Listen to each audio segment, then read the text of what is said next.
Well, first I want to say thank you to all of you for being here today.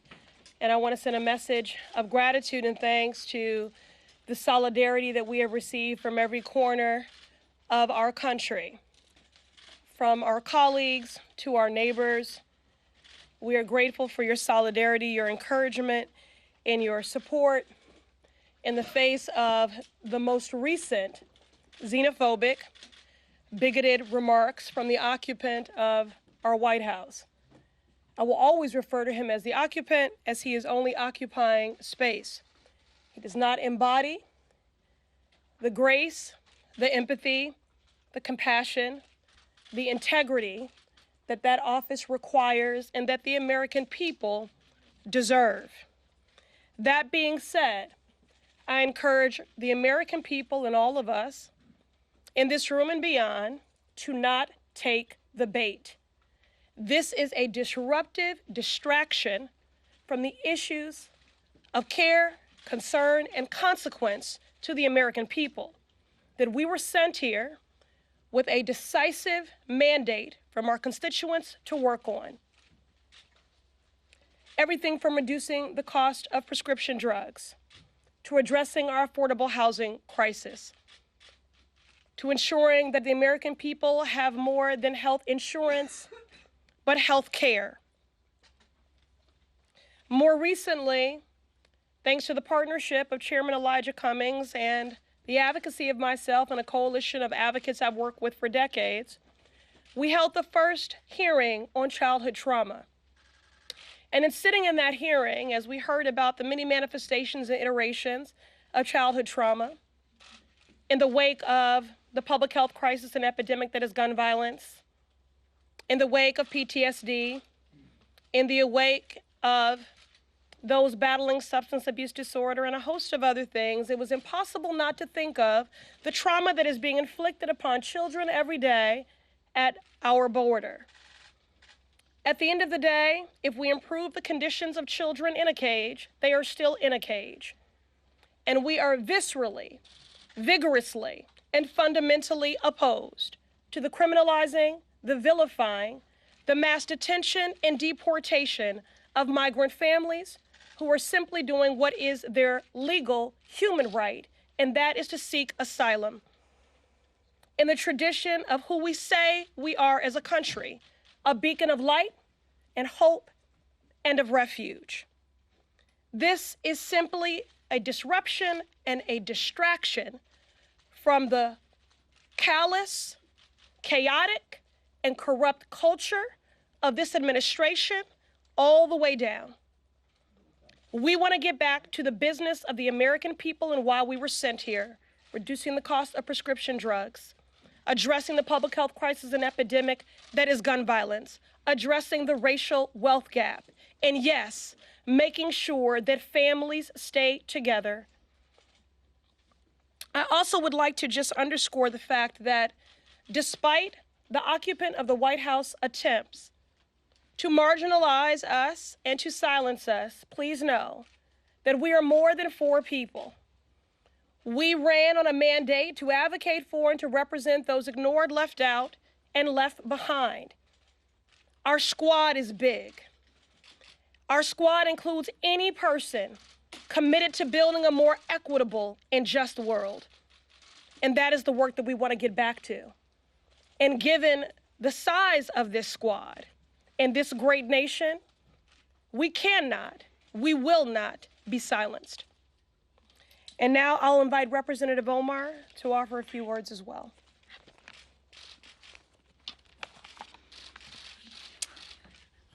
Thank you, Congresswoman Ayanna Pressley. This country was founded on the radical idea that we are created equal and endowed by our Creator with inalienable rights.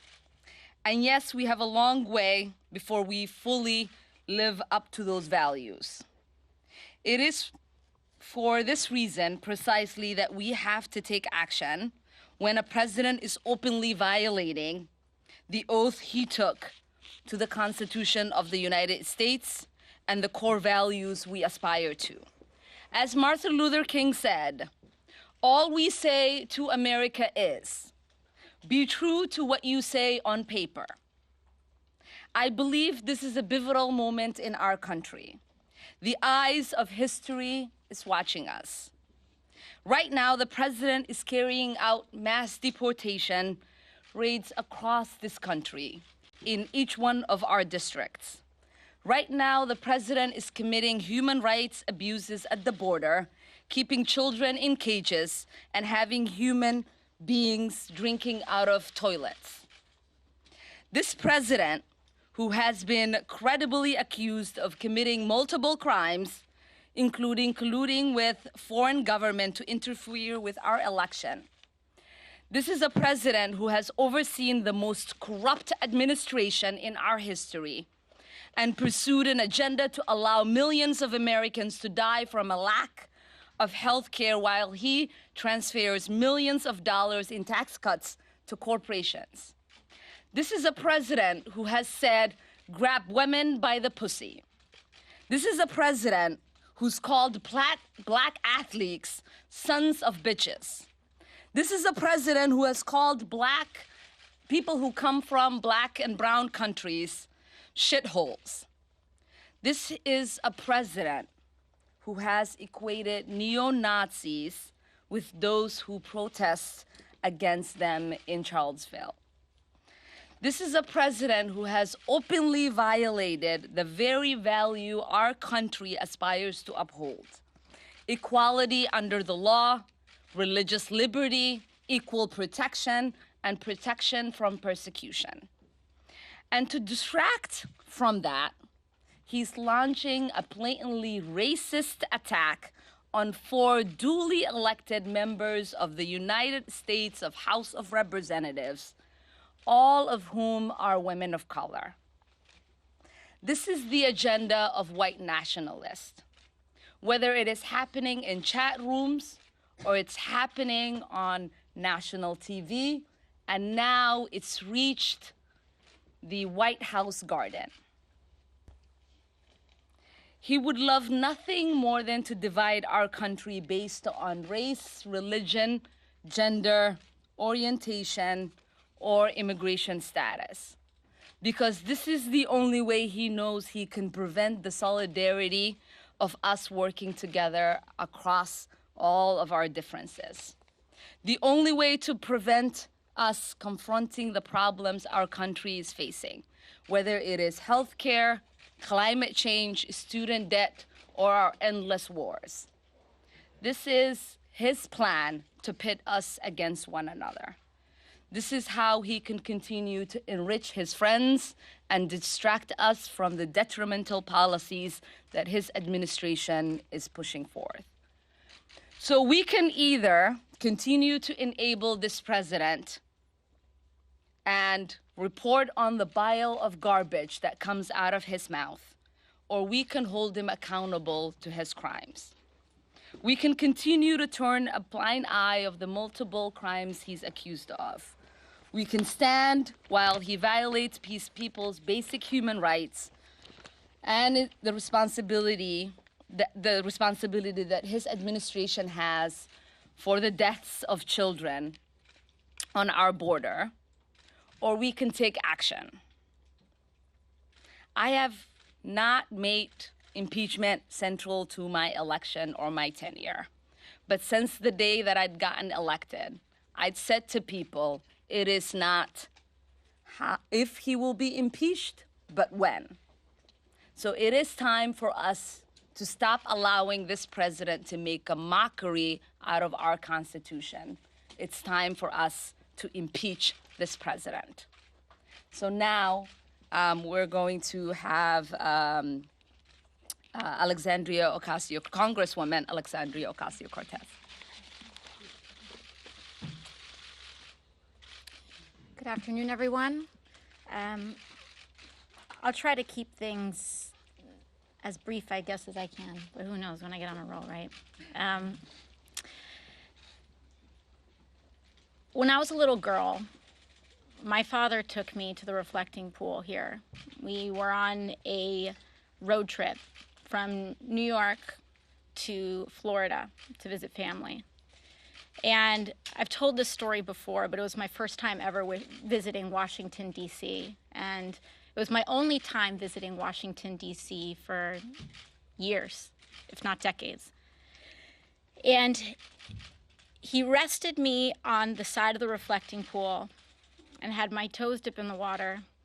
And he had me look at the Washington Monument, had me look at the Capitol, had me look at the entirety of the capital of our great country. And he looked at everything and he pointed to all of it and he said, "This belongs to all of us. This belongs to you and it belongs to me." And so the first note that I want to tell children across this country is that no matter what the president says, this country belongs to you. Mm-hmm. And it belongs to everyone. And today, that very notion was challenged. This weekend, that very notion was challenged. So I am not surprised when the president says that 4 sitting members of Congress should, quote, go back to their own country when he has authorized raids without warrants on thousands of families across this country. I am not surprised that he uses the rhetoric that he does when he violates international human rights and takes thousands of children away from their families. I am not surprised that he has turned our public education system under the leadership of Betsy DeVos into a cash cow to enrich himself and his friends. I am not surprised when he corrupts via the Secretary of Transportation. I am not surprised at what he's doing. But I also know that we're focused on making it better, because we don't leave the things that we love. And when we love this country, what that means is that we propose the solutions to fix it. We love all people in this country, and that's why we believe healthcare is a human right. We love all children in this country, and because we do, that's why we fight for education for all children through college. And so we'll stay focused on our agenda. And we won't get caught slipping, because all of this is a distraction. It's a distraction from what's most important and from our core values as American citizens. And with that, I'll hand it over to Rashida Tlaib. Thank you. Thank you so much. Thank you to my sisters in service. Thank you all so much for being here. As we all know, the recent tweets and words from the president are simply a continuation of his racist and xenophobic playbook. We cannot allow these hateful actions by the president to distract us from the critical work to hold this administration accountable to the inhumane conditions at the border that is separating children from their loved ones and caging them up in illegal, horrific conditions. I represent the 3rd poorest congressional district in this country, one that is made of working people who have been targeted by this administration, and their actions and words are hurting them today. I was elected to fight for them, fight for the 13th congressional district. They sent me here to Congress to fight back against the corporate assault and the corruption in our country. This means supporting an impeachment inquiry of this president and his actions by the administration and his appointees. Sadly, this is not the first, nor will it be the last time we hear disgusting, bigoted language from the president. We know this is who he is, and we know that he and his administration are constantly engaged in actions that harm residents and American people in our country.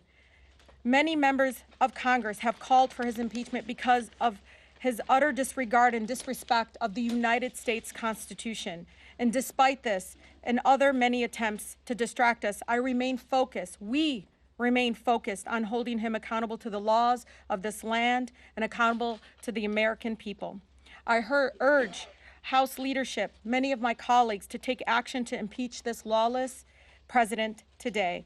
And now we'll take 2 or 3 questions. Mary, we'll go first. The president today said that many people agree with him and support these comments. I'm wondering if you can speak directly to those supporters of the president and explain why these comments are so harmful and hurtful. And on a personal note, if you can discuss the consequences and impacts a bit of these comments. Have you had to up your security? Are you receiving increased threats?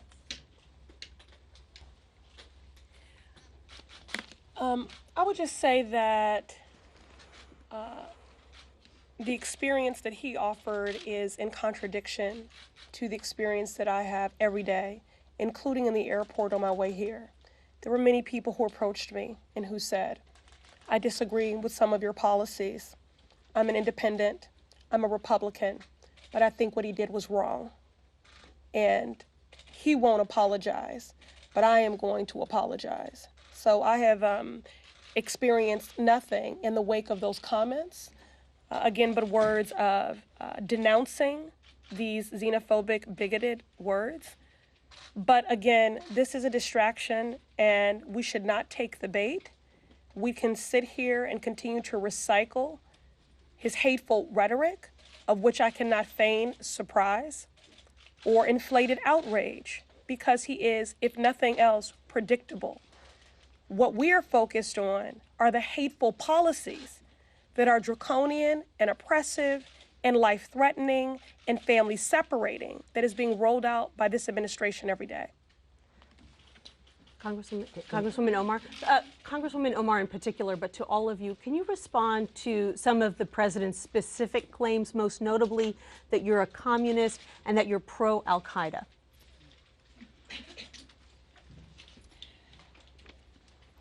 You might have noticed how when he said, go back to where you came from, there was an uproar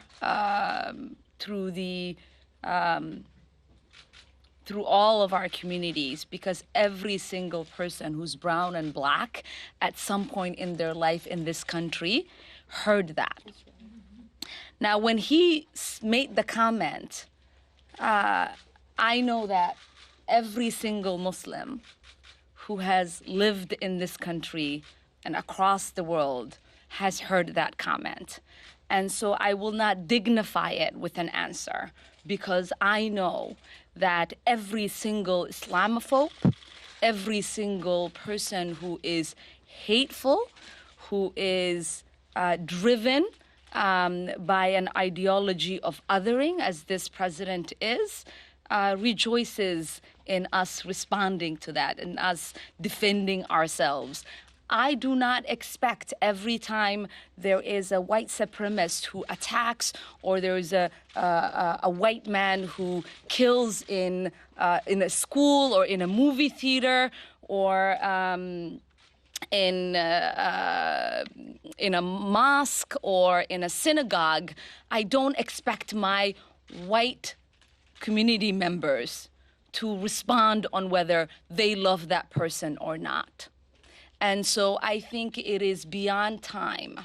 It's beyond time to ask Muslims to condemn terrorists. We are no longer going to allow the dignification of such ridiculous statement. Can we ask a little bit about some of the comments that some of you have made comments that the president took issue with that were controversial? Do you think, had some of those comments made, if they were inflammatory, if they were controversial, that this situation would be different? Because he specifically directed some of those same comments back at the floor here. Could you repeat that? The president took issue with some of the comments that some of you have made on a host of issues and turned them back around at the floor. Had those comments not been made, whether they be controversial or not, or you perceive them as being controversial, do you think that that would make this situation different? In other words, he wouldn't have the firepower to turn it back around. No. Oh, sorry, go ahead. I will take this, and I think Alex has a great answer for this, so I'll let her finish it. Every single statement that we make is from a place of extreme love for every single person in this country. It is part of the mandate of why we ran for office and why we got elected. Every single person wants to make sure that they have people in the halls of Congress that is fighting to make sure that they have health care, that they have an education that is suitable in the United States, that they have access to proper roads and bridges, that they have access to clean water and clean air. Every single person here in the United States knows that we are fighting every single day to create a more perfect union and to fight on their behalf. Now, when people say, if you say a negative thing about the policies in this country, you hate this country, to me, it sort of speaks to the hypocrisy, and Alex and I were talking about this. When this president ran, and until today, he talked about everything that was wrong in this country and how he was going to make it great. And so for him to condemn us and to say we are un-American for wanting to work hard to make this country be the country we all deserve to live in, it's complete hypocrisy. Absolutely. And I don't think it would have changed anything because, first of all, he made statements that were blatantly untrue. So whether he was citing comments or not citing comments, if he didn't have what he wanted to say, he would make it up. This president operates in complete bad faith. He does not operate in good faith. And so that's one thing. But second to the previous question as well, weak minds and leaders challenge loyalty to our country in order to avoid challenging and debating the policy. This president does not know how to make the argument that Americans do not deserve health care. He does not know how to defend his policies. So what he does is attack us personally. And that is what this is all about. He can't look a child in the face, and he can't look all Americans in the face and justify why this country is throwing them in cages. So instead, he tells us that I should go back to the great borough of the Bronx and make it better. And that's what I'm here to do. Do you denounce Al-Qaeda? Thank you all so much for being here. We really do appreciate it. Thank you very much. Do you regret calling President